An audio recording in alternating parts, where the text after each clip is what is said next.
Hey everyone, Clint Indris here. I'm the West Central Illinois Region Manager for Precision Planting, and I am here with Cade Bushnell, and he farms up in the Stillman Valley, Illinois area. Cade, can you kind of tell me a little bit about your operation, what crops you grow, what some of your tillage practices? Corn and soybeans, about two-thirds corn, third soybeans. Tillage practices there are none. I do a little bit of strip till, but very little of that. Corn after corn gets strip tilled. Everything else is strictly no-till. Okay. Been Okay. no-till forever. All right. Probably 20, 25 years now.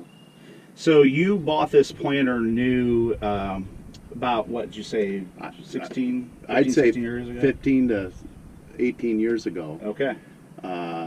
in the 90s.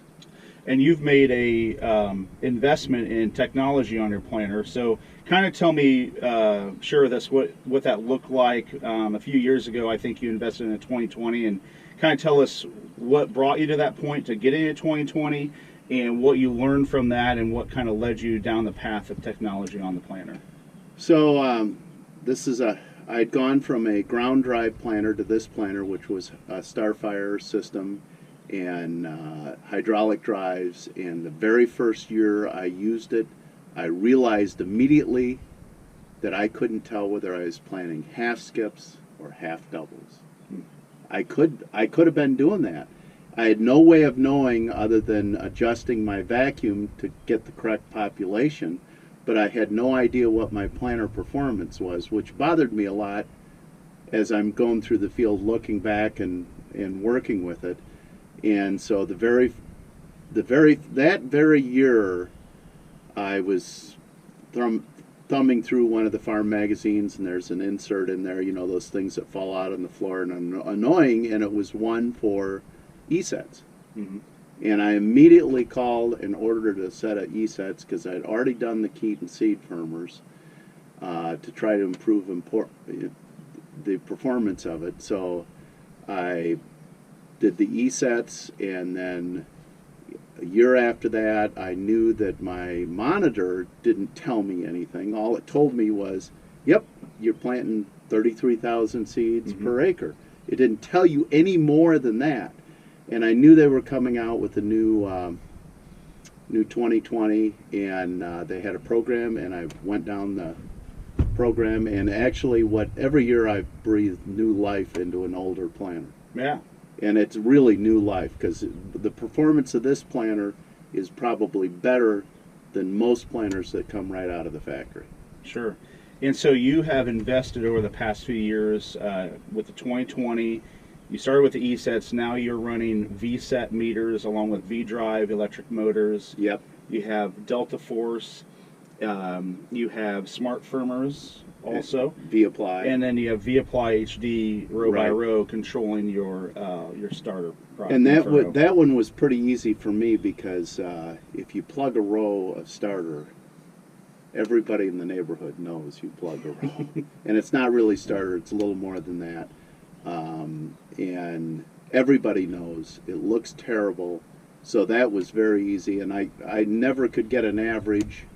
I could get a good average, but I could never get the row to row variability was too high, was off 30-40% with using a floating ball and an orifice, some type of visual meter. It'd show it was dropping product and not doing a very good job. Right.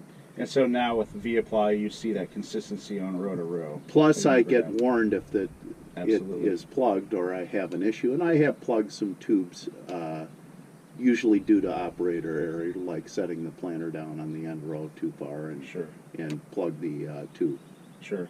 So what would you tell someone who might have some reservations into getting technology on their planter? Maybe they're kind of on the fence or kind of teasing out. Where would you give them advice to start? Well, I'm not a big technology guy. Here's my flip phone. I don't have a smartphone. But I will tell you that technology in the planter makes it easier to run the planter because I get more warnings, I have more things going off. But what I would do is I'd start with a monitor, either a Gen 2 2020 and look at it, and that would get you started.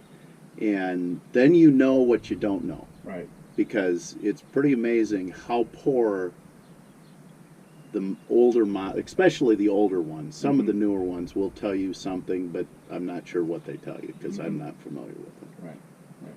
But you know, build into it, and then you feel more comfortable with the amount of investments you're making, that they'll have a return, Right. because you're seeing what's going on. And so, with most things in technology, as it is even with smartphones, having someone to support you is also pretty critical, right? Well, I've had some self-inflicted wounds this spring, and I will tell you the tech department is top-notch. The engineers are top-notch. Everybody did whatever they could to help me, even when I didn't realize what day of the week it was. Well, I appreciate you very much for sharing your experience with us, Cade. And so, with that, we'll make that a wrap up, and appreciate your time.